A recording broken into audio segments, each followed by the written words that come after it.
Hello friends, कैसे हैं आप सब। उम्मीद है आप सब मस्त होंगे। तो आज हम लोग BSc first year semester second 2022 का पेपर है, इसको डिस्कशन करेंगे केमिस्ट्री का, जिसमें कि हमारा जो टॉपिक है bio organic and medicinal chemistry. ठीक है, तो इसको जो रिटन वाला है सब्जेक्टिव टाइप 75 नंबर का होता है, 25 नंबर का प्रैक्टिकल होता है। आपको पता ही है लास्ट सीमा पे आ चुके हो आप, एग्ज़ाम मैक्सिमम हो चुके हैं, कुछ यूनिवर्सिटी में बचे हुए हैं। तो इतना तो आपको पता ही है कैसा पेपर का पैटर्न रहता है। टाइम 3 घंटे का है। Attempt question from all section as per given instruction. ठीक है, जैसा जैसा मतलब बताया गया उस हिसाब से करना है। सेक्शन फर्स्ट में आपको पता शॉर्ट क्वेश्चन आते हैं जो कि 2-2 नंबर के होते हैं और 10 क्वेश्चन करने रहते हैं। तो टोटल 20 नंबर आपका सेक्शन ए से हो जाएगा। इसमें वेरी शॉर्ट टाइप क्वेश्चन है, मैंने जितने आपको करवा दिए थे वहीं से आते हैं सब। ठीक है, उसके अलावा एक भी ऐसा पेपर नहीं गया जिसमें उसके अलग आए हों क्वेश्चन, सब वही आए हैं। पहला है इसमें defined reducing and non reducing sugar. इसको मैंने बहुत ही डिटेल में आपको समझाया था। ठीक है, तो आप लोगों को पता ही होगा। जिसमें फंक्शनल ग्रुप लिंकेज बनाने में इन्वॉल्व हो जाता है वो नॉन रिड्यूसिंग होती हैं शुगर, और जिसमें फंक्शनल ग्रुप स्वतंत्र रहता है, फ्री रहता है, उसको बोलते हैं रिड्यूसिंग शुगर। ठीक है, नॉन रिड्यूसिंग वाले में आप पढ़े थे सुक्रोज। कौन सा? सुक्रोज। तो मेनली आपको एग्जाम्पल दे के इसमें फिर उस पर ये लिखना है कि क्या कारण होता है नॉन रिड्यूसिंग का, कि वो रिड्यूस नहीं होती है और रिड्यूसिंग क्यों रिड्यूस हो जाती है। बस 50 वर्ड में लिखना है, तो लगभग 30-30 वर्ड में रिड्यूसिंग और नॉन रिड्यूसिंग को आप आराम से लिख सकते हो। इसमें एग्जाम्पल सुक्रोज हो गया, और रिड्यूसिंग वाले में जितने भी हैं मान जैसे कि ग्लूकोज है, फ्रक्टोज है, माल्टोज है, ये सब क्या है? रिड्यूसिंग शुगर है। माल्टोज है, लैक्टोज है, तो ये सब रिड्यूसिंग में आते हैं। मैनोज हो गया, गैलेक्टोज हो गया, ये सारे आप लिख सकते हो इसमें। तो कोई एक एक एग्जाम्पल लेके और इसको थोड़ा सा बस समझाना था कि ये नॉन रिड्यूसिंग शुगर जो है तो वो क्यों है, और स्ट्रक्चर बना के आप लिंकेज भी दिखा देते तो फिर पूछो ही मत, खुश हो जाता है एग्जामिनर आपको देख के। तो इस तरह से आपको लिखना है, और ये सारी चीज़ें मैंने ऑलरेडी करवाई हैं। फर्स्ट यूनिट जब मैंने स्टार्ट किया था तो उसमें काफ़ी लेक्चर लगे थे केमिस्ट्री के, आपको मिल जाएंगे सभी लेक्चर सेकंड सेमेस्टर वाले पार्ट में। तो वहाँ से आप इसको अच्छे से देख सकते हो। पूरा 1 घंटे का लेक्चर है रिड्यूसिंग और नॉन रिड्यूसिंग पे। अगला इसमें शॉर्ट क्वेश्चन है, what is iso electric point. देखो प्रोटीन वाले से शॉर्ट क्वेश्चन यही बनता है, जो हमेशा ये बनता जरूर ये क्वेश्चन। और जुटर आयन वाला, ये 2-3 ऐसे, और म्यूटा रोटेशन, ये 3-4 टॉपिक बहुत इंपॉर्टेंट, कई बार रिपीट होते हैं, हर बार आते हैं। तो आइसो इलेक्ट्रिक पॉइंट भी मैंने करवाया था, आप लोग इसको तैयार ही किए होंगे, इसको अच्छे से पढ़ लेना।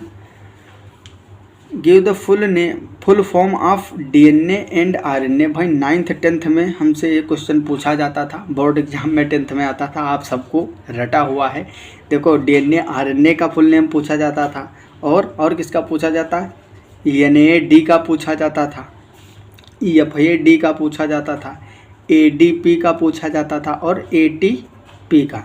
ठीक है, तो ये तो हम लोग बचपन से पढ़ते आ रहे हैं, याद करते हैं, याद ही होंगे सबको। तो डीएनए आरएनए का सबको पता होगा, जिनको नहीं पता है उसके लिए मैं बता दूं, डीऑक्सी राइबो न्यूक्लिक एसिड और आरएनए का राइबोस न्यूक्लिक एसिड।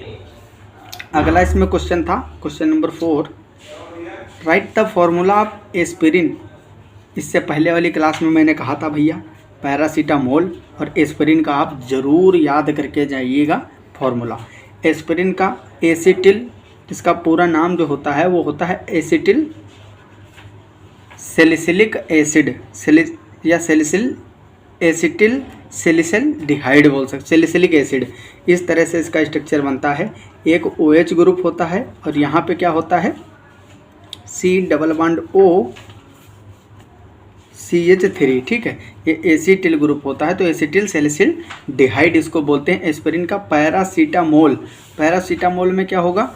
वो इस तरह से होता है, यहाँ पे पैरा पोजीशन पे OH होगा, और यहाँ पे क्या होगा? NHCH3। ठीक है, COCH3, ये होता है पैरासीटामोल। तो छोटे छोटे स्ट्रक्चर हैं, आप इनको भी याद करके जाएं, ज़्यादा अच्छा रहेगा। What are antibiotics. Antibiotics bio वाले तो मान लो तो पढ़ते ही हैं बायो में, बाकी जो केमिस्ट्री वाले हैं वो भी एंटीबायोटिक्स तो जानते ही हैं, एंटीबायोटिक क्या होता है, ठीक है। प्रतिजैविक इसको बोलते हैं हिंदी में, प्रतिजैविक। तो एंटीबायोटिक की बस डिफिनेशन इसमें आपको लिखना था। एंटीबायोटिक बहुत सारे होते हैं, एंटीबैक्टीरियल है, एंटीवायरल होते हैं, एंटी फंगल होते हैं। मेनली आपको एंटीबायोटिक में जैसे कि जो बहुत ज़्यादा फेमस है पेनिसिलिन के बारे में आप पढ़े होंगे, जिसको अलेक्जेंडर फ्लेमिंग ने 1928 में डिस्कवर किया था। फ्लोरे और चैन 2 साइंटिस्ट थे जिन्होंने उसको और आगे उस पर रिसर्च करके उसको घोषित किया था कि ये एंटीबायोटिक है। फर्स्ट एंटीबायोटिक जो थी पेनिसिलिन, उसको डिस्कवर किए थे अलेक्जेंडर फ्लेमिंग, लेकिन वो यही नहीं जानते थे कि ये एंटीबायोटिक क्या होता है। बस ये बताए थे कि कोई एक पदार्थ है जो कि कवक से प्राप्त होता है और वो बैक्टीरिया को किल कर देता है। फिर इस पर और ज़्यादा शोध किया था किसने? फ्लोरे और चैन ने। फिर सन 1945 में तीनों लोगों को कंबाइंडली नोबेल प्राइज़ भी दिया गया था 1945 में। इंपॉर्टेंट चीज़ें सभी बता रहा हूँ क्योंकि ये प्रतिजैविक से संबंधित पूछी जाती है। और एंटीबायोटिक्स में आपको जो मैं बता दूँ वो ज़्यादातर ध्यान रखना है। पहला तो एंटीबायोटिक में मैं यहाँ पे लिख दे रहा हूँ क्लोरमफेनिकॉल,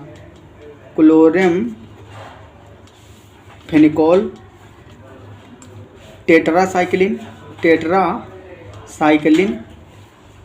ओफ्लोक्सासिन,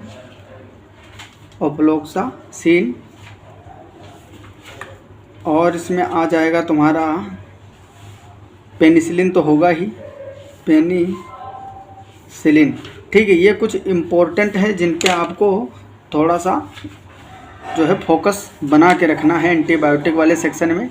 और इसमें क्वेश्चन एक बहुत ज़्यादा पूछा जाता है, विस्तृत स्पेक्ट्रम और संकीर्ण स्पेक्ट्रम, ठीक है। तो ये आपको ये भी पता होना चाहिए कौन विस्तृत स्पेक्ट्रम। जो विस्तृत होते हैं वाइड रेंज वाले, विस्तृत स्पेक्ट्रम जो होते हैं वो क्या करते हैं, एक से अधिक सूक्ष्म जीवों को नष्ट करने की शक्ति रखते हैं।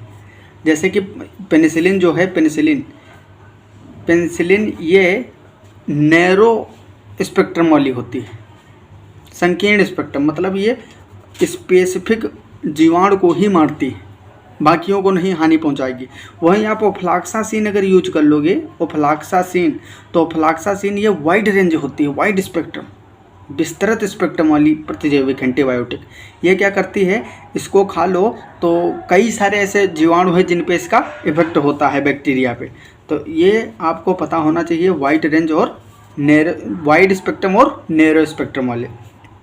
राइट डाउन ब्रैग इक्वेशन, ये भी काफ़ी इंपॉर्टेंट है, कई बार पूछा जाता है ब्रैग इक्वेशन भी। Define number average molecular mass of polymers, number average और weight average molecular mass polymers से भी क्वेश्चन हमने काफ़ी देखा है, पूछा जाता है, बहुत ज़्यादा पूछा जाता है। डिफाइन डिग्री ऑफ पॉलीमराइजेशन, सब शॉर्ट है, ओनली डिफिनेशन इसमें शॉर्ट वाले में डिफिनेशन ही आती है।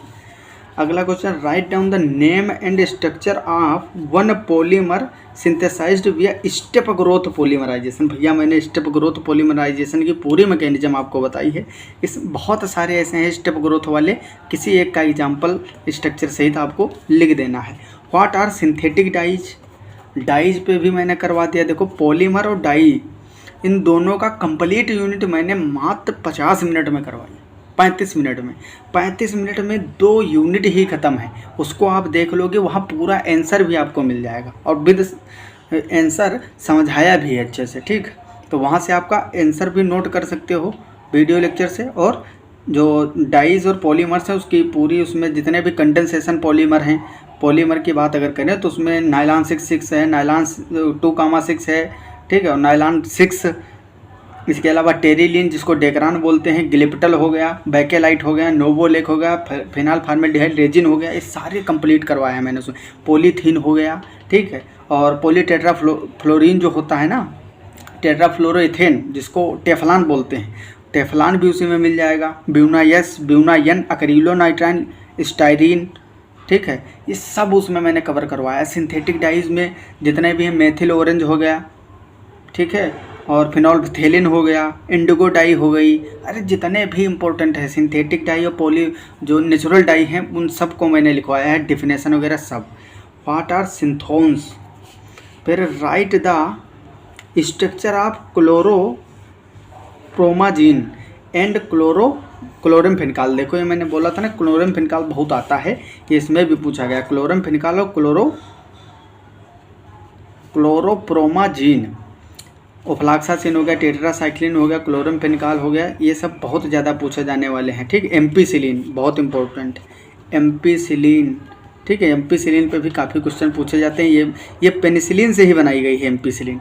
पेनिसिलिन एक ही बैक्टीरिया, स्पेसिफिक बैक्टीरिया पर काम करती थी, इसीलिए क्या किया गया, इसमें कुछ मॉडिफिकेशन, केमिकल चेंजेस करा के बनाई गई एम्पीसिलिन। टेट्रासाइक्लिन ये सब इसी से बनाई गई। तो एम्पीसिलिन क्या है, ये विस्तृत स्पेक्ट्रम है, कई सारे जीवाणुओं को एक साथ नष्ट कर सकती है। अब आता है हमारा सेक्शन बी। ठीक है, तो ये आपको ध्यान रखना है कि जो वेरी शॉर्ट क्वेश्चन है 2-2 नंबर वाले, उसमें ज़्यादातर डिफिनेशन पूछी जाती हैं और छोटे मोटे स्ट्रक्चर पूछ लिए जाते हैं। ठीक, और लेकिन ये आपको पता होगा कि इसमें यूनिट कोई नहीं छोड़ी गई, हर यूनिट से बेसिक चीज़ पूछी गई और ज़्यादातर यही क्वेश्चन आने की संभावनाएं हैं। अब है शॉर्ट टाइप क्वेश्चन, ये 200 वर्ड में आपको लिखना है। टोटल 35 नंबर बनाता है आपका सेक्शन बी। इसमें आपको जितने भी क्वेश्चन होंगे सब में ऑप्शन मिलेगा। ठीक, अथवा करके क्वेश्चन होंगे। Attempt all questions of this section, give answer of each question in about 200 words. पहला क्वेश्चन इसमें, explain interconversion of sugar in the light of conversion of aldoses to ketoses. तो भैया interconversion of sugar, aldose to ketose और ketose to aldose, सारी जितनी भी mechanism आपके syllabus में थी सब मैंने करवाया है। आप आराम से बढ़िया शिद्दत के साथ उस लेक्चर को देखो, उसको नोट करो, जितने रिएजेंट उसमें यूज हो रहे हैं सब कुछ डिटेल में स्टेप बाय स्टेप मैंने समझाया है। 1-1 घंटे के इस पे पड़े हुए हैं लेक्चर, आप उसको पढ़ो। हालांकि मैंने पूरा कंप्लीट आपका नहीं करवाया है, इसमें मेरी गलती है। मैं सॉरी भी कई बार बोला हूँ कि मुझे बहुत ज़्यादा काम आ गया था। देखो थोड़ी सी सिचुएशन मेरी भी उतनी ज़्यादा अच्छी नहीं है, मिडिल क्लास से ही हूँ, तो और भी कामों को देखना पड़ता है। ठीक है, इसीलिए बहुत ज़्यादा इमरजेंसी के कारण बस मैंने नहीं ले पाए थे पूरा। लेकिन जितना मैंने करा दिया था, अगर उतना ही आप पढ़ लेते सेकंड सेमेस्टर का, तब भी आप बहुत अच्छे नंबर ला सकते हो, क्योंकि इसमें अथवा करके दिया है। ऐसा कोई नहीं है जिसमें हर क्वेश्चन में अथवा करके फर्स्ट सेकंड यूनिट से ज़रूर एक क्वेश्चन मिल रहा है, जो कि मैंने अच्छे से पढ़ा है। अब इंटर कन्वर्जन डिटेल में मैंने बताया है। एल्डोज का कीटोज में कैसे कन्वर्ट करोगे, कीटोज से एल्डोज में कैसे, और पेंटोज का हेक्सोज में। ये तो देखो फंक्शनल ग्रुप चेंज किया जा रहा है, एल्डोज को कीटोज में, मतलब ऐसा शुगर जिसमें एल्डिहाइड ग्रुप है उसको कीटोन में बदलना है और कीटोन को एल्डिहाइड में बदलने वाले। दूसरा इंटर कन्वर्जन होता है जिसमें कार्बन का नंबर चेंज हो जाता है, 5 कार्बन वाले को 6 कार्बन में, 6 वाले को 5 में। तो ये दोनों टाइप के मैंने कन्वर्जन करवाए हैं, हेक्सोज का पेंटोज में, पेंटोज का हेक्सोज में। इसमें अथवा करके पहले ही यूनिट से व्हाट आर कार्बोहाइड्रेट्स, कार्बोहाइड्रेट क्या है, and discuss classification of carbohydrate. समझ रहे हो, कार्बोहाइड्रेट की डिफिनेशन और क्लासिफिकेशन पूछा। भैया किसको नहीं पता है कार्बोहाइड्रेट को 3 पार्ट में डिवाइड किया गया है, मोनोसेकेराइड, डाइसेकेराइड, या उसको हम ओलिगोसेकेराइड बोलते हैं। मेनली मोनोसेकेराइड, ओलिगोसेकेराइड और पॉलीसेकेराइड। ओलिगो वाले में मेनली 2 से हम 10 यूनिट वाले जोड़ते हैं, उसमें भी डाइसेकेराइड बहुत मुख्य होते हैं, जिसमें मैंने सुक्रोज, माल्टोज और लैक्टोज को बहुत ही डिटेल में अलग अलग सेपरेट वीडियो में बना के दिया है। ठीक है, तो डाइसेकेराइड, पॉलीसेकेराइड, ये सब आपको, मोनोसेकेराइड सभी मिल जाएंगे डिटेल में। आप इसको अच्छे से पढ़िए, जिनका एग्जाम भी बच्चा है उन्हीं के लिए कह रहा हूँ।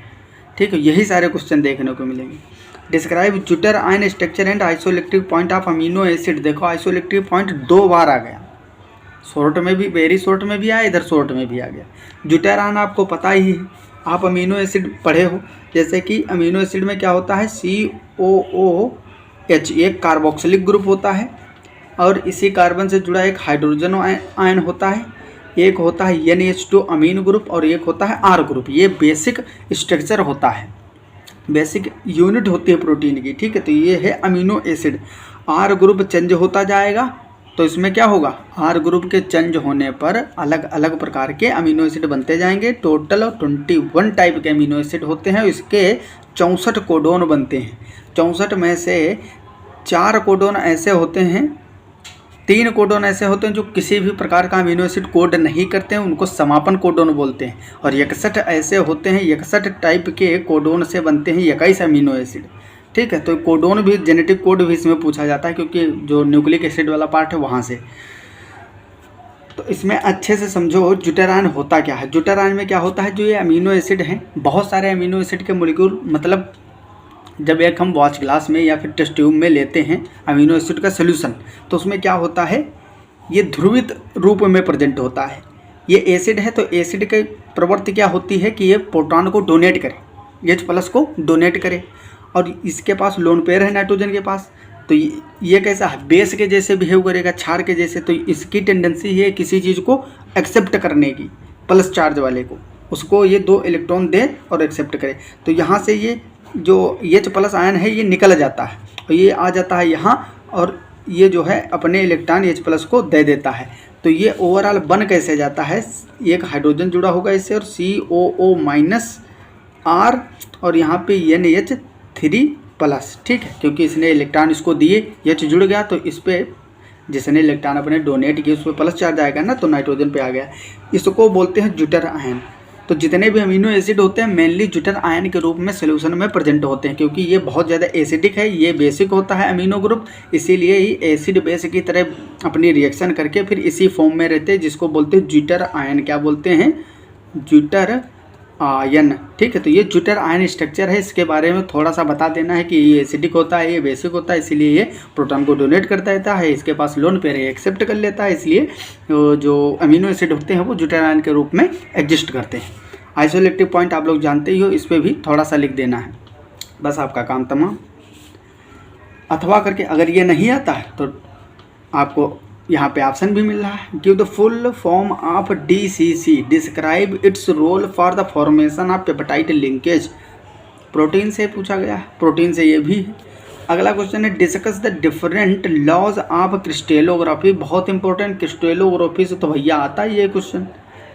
या फिर आप बता सकते हो discuss the synthesis of methyl orange. भैया मेथिल ऑरेंज का मैंने बताया था, ठीक, मेथिल ऑरेंज हो गया, फिनाइलफथेलिन है, इंडिगो डाई है, ये काफ़ी फेमस है। ठीक है, मेथिलीन ब्लू हो गया, मेलाकिट ग्रीन हो गया, ये सब सिंथेटिक डाई बहुत पूछी जाती है। अगला क्वेश्चन था इसमें 4th, what is nucleic acid. भैया न्यूक्लिक एसिड DNA RNA की डिफिनेशन पूछ लिया। What are the constituents of the nucleic acid. Nucleic acid किस चीज़ से बना होता है, न्यूक्लिक एसिड किससे बना, तो न्यूक्लिक एसिड बना होता है न्यूक्लियोटाइड का। किससे, न्यूक्लियोटाइड से बना होता है। अब न्यूक्लियोटाइड क्या होता है, एक शुगर हो, उसमें आप एक नाइट्रोजिनस बेस जोड़ दो, और प्लस एक उसमें फॉस्फेट आयन जोड़ दो, फॉस्फेट आयन जोड़ दो, बन जाएगा क्या, न्यूक्लियोटाइड। ये एक न्यूक्लियोटाइड बन जाएगा, 3 चीज़ों से मिलकर एक न्यूक्लियोटाइड। बहुत सारे न्यूक्लियोटाइड आपस में जोड़ते चले जाओगे, बन जाएगा न्यूक्लिक एसिड। न्यूक्लिक एसिड में भी DNA और RNA 2 प्रकार के हैं। आपको DNA में बताना कि DNA कितने टाइप के होते हैं। डबल हेलिक्स स्ट्रक्चर होता है, ठीक है, और दोनों जो हेलिक्स होते हैं वो एंटी पैरेलल होते हैं इस तरह से। ठीक है, इसका स्ट्रक्चर बताना है उसमें। और एंटी पैरेलल होते हैं, एडेनिन हमेशा किससे जुड़ता है, थाइमिन से जुड़ेगा, और ग्वानिन साइटोसिन से जुड़ेगा। एडेनिन थाइमिन से जुड़ता है जिसमें 2 हाइड्रोजन बॉन्ड होंगे, और जब साइटोसिन को ग्वानिन से जोड़ोगे तो 3 हाइड्रोजन बॉन्ड बनेंगे। इस तरह से आपको ये सारी चीज़ें बताना है। फिर RNA पे आना है, तो देखो न्यूक्लिक एसिड पूछा है, तो न्यूक्लिक एसिड में दोनों चीज़ें बताओगे, DNA RNA। RNA में बताओगे कि सिंगल हेलिक्स होता है, कुछ वायरस ऐसे हैं जिसमें होता है डबल स्टैंडर्ड, लेकिन ज़्यादातर सिंगल स्टैंडर्ड RNA होता है। उसमें थाइमिन की जगह पे यूरेसिल पाया जाता है, ठीक है, और DNA में यूरेसिल नहीं होता है, इसमें थाइमिन होता है। ये सारी चीज़ें बताना है। और RNA में आपको बताना है कि 3 टाइप के होते हैं बेसिकली, rRNA, tRNA और mRNA। इनके रोल बताना है, नेम बताना है। इसको राइबोसोमल RNA बोलते हैं, इसको ट्रांसफर RNA बोलते हैं, इसको मैसेंजर RNA बोलते हैं। तीनों के काम बताना है आपको, मैंने सब कुछ समझाया। अगर कंप्लीट मेरे सारे वीडियो आप देखते हो तो कहीं भी क्वेश्चन में, किसी भी क्वेश्चन में आपको दिक्कत नहीं होगी, ये मैं दावे के साथ कह सकता हूँ। अगर ये नहीं कर पा रहे हो आप, वैसे है तो बहुत आसान। डीएनए आरएनए के बारे में बचपन से पढ़ते आ रहे हो भैया, चाहे मैथ वाले स्टूडेंट हो चाहे बायो वाले हों। 10th तक तो सबने साइंस पढ़ी ही है और वही बेसिक क्वेश्चन पूछा गया, डीएनए आरएनए क्या होता है, किन चीज़ों से मिलकर बना होता है। इसमें अथवा करके है discuss the mechanism of free radical vinyl polymerisation. Free radical वाला भी मैंने करवाया था, पॉलीमर वाला पूरा यूनिट मैंने करवाया है। पॉलीमर का जो अलग से भी वीडियो पड़ा है उसको आप देखो कितना भर भर के क्वेश्चन पूछता है उससे। अगला question, what are the silicones. भैया silicone, borazine, phosphazene 3 very important topic हैं इनऑर्गेनिक के। इनऑर्गेनिक के 3 बहुत ही इंपॉर्टेंट टॉपिक हैं। सिलिकॉन्स, बोराजिन, मैं यहाँ पे लिख दे रहा हूँ, बोराजिन और फास्फाजिन, ठीक है। तो जिनका पेपर नहीं हुआ ये टॉपिक तो पक्का कंप्लीट करके जाओ वरना पछताओगे बाद में, यही सब पूछे जाएंगे। Discuss the preparation of different type of silicones, ठीक है। अलग अलग प्रकार की इसकी यूनिट अलग अलग होती हैं, ठीक है। यूनिट को टर्मिनेट करने के लिए कौन सा यूज किया जाता है, सारी चीज़ें आपको इसमें बताना है। अथवा में है इसमें discuss reaction of preparation of paracetamol from benzene. तो आपको बेंजीन से बनाना है, बेंजीन से कहाँ तक जाना है, पैरासीटामोल तक। ये है पैरासीटा COOCH3, ये है पैरासीटामोल, ये है बेंजीन। तो बेंजीन से पैरासीटामोल तक जाना है, पैरासीटामोल, ठीक। कैसे बनेगा, कौन कौन से रिएजेंट होंगे, तो इसको आपको बनाना है। इसमें तीन स्टेप लगते हैं, ठीक है। 3 स्टेप में रिएक्शन होती है, तो ये भी आपको तैयार करके जाना है। अब आता है सेक्शन C, जो कि अगेन 20 नंबर का है। इसमें 2 क्वेश्चन आपको करने हैं और दोनों क्वेश्चन 10-10 नंबर के हैं, ठीक है। इसमें लॉन्ग आंसर टाइप क्वेश्चन है, 500 वर्ड में लिखना है, मतलब खूब खींच के लिखना, जितना आता हो ना आता हो सब बना के लिख जरूर देना है। Answer any 2 questions of this section, give answer of each question about 500 words. पहला क्वेश्चन, व्हाट इज सेलुलोज। भैया देखो फर्स्ट यूनिट से समझ रहे हो, इसको समझो। तो पहली यूनिट अगर आपकी तैयार है, केवल पहली यूनिट और दूसरी यूनिट प्रोटीन वाली, कार्बोहाइड्रेट वाली, आप 75 में से कम 50 प्लस तो कर ही दोगे। 50 नंबर का, 75 में से 50 नंबर का केवल 2 यूनिट से पूछा गया, क्योंकि अथवा में आ रहा है। बात तो ये है। What is cellulose, discuss it's physical and chemical properties and also discuss its structure. Cellulose को बताना है क्या होता है। सेलुलोज प्लांट सेल वॉल में पाया जाता है, तो आपको पता ही है। सेलुलोज का स्ट्रक्चर भी मैंने करवाया था, डिटेल में बताया था, लिखवाया भी था काफ़ी। इसके फिजिकल और केमिकल प्रॉपर्टीज बतानी है आपको। फिजिकल में मतलब कैसा इसका कलर होता है, क्रिस्टल के रूप में होता है, वाइट क्रिस्टल, ठीक है। और फिजिकल में जैसे कि आप बता सकते हो इसका बॉइलिंग पॉइंट और जो मेल्टिंग पॉइंट वगैरह वो केमिकल प्रॉपर्टीज में आएगा। इसको हम आयोडीन डालते हैं, आयोडीन सॉल्यूशन, तो कैसा कलर आता है, ये सारी चीज़ें। आल्सो डिस्कस स्ट्रक्चर, तो स्ट्रक्चर पे खूब खींच के लिखना है, ठीक। अथवा में इसमें आपको मिलेगा describe structure activity relationship of drug molecule, ठीक है। ये आपका मेडिसिन वाले ग्रुप से आया है, ड्रग पे। Discuss the role of methylene group in chains and rings और discuss the role of hydroxy group, ठीक। तो ज़्यादातर आपको पता ही होगा मिथाइल, हाइड्रोक्सी और अमीनो ग्रुप ये जनरली ड्रग के स्ट्रक्चर में मिलते ही हैं, तो इनका क्या रोल होता है इसके बारे में आपको खींच के बताना है। Discuss the different methods for the determination of molecular mass of polymer, ठीक है। पॉलीमर का वो जो 2 मेथड हैं उसी को आपको इसमें बताना है कि किस तरह से हम पॉलीमर का मोलिकुलर मास निकाल सकते हैं, डिटरमाइन कर सकते हैं। अगला इसमें right short notes on any 3 of the following. भैया समझ रहे हो कितना आसान, यहाँ इसको तो कोई ना छोड़े। एनी 3 5 दिए हुए, इनमें से 3 करना है। इलास्टोमर्स पूछा है, nature of bonding in triphosphazenes, nucleoside लो, करो। इलास्टोमर्स लिख दो, न्यूक्लियोसाइड तो आपको पता ही है, न्यूक्लियोसाइड में क्या होता है, शुगर प्लस नाइट्रोजिनस बेस। तो इसमें नाइट्रोजिनस बेस और शुगर का डिटेल में एकदम पोस्टमार्टम कर दो। राइबोज शुगर होती है, इसमें पेंटोज शुगर कौन सी होती है, पेंटोज शुगर बनाओ, पेंटोज शुगर के बारे में लिखो, नाइट्रोजिनस बेस जितने होते हैं सब समझा दो उसमें, प्यूरिन और पिरिमिडीन, प्यूरिन में एडेनिन गुआनिन और पिरिमिडीन में आते हैं साइटोसिन यूरेसिल थाइमिन, उसके बारे में डिटेल में बताओ, स्ट्रक्चर भी लिख के आओ, ठीक है।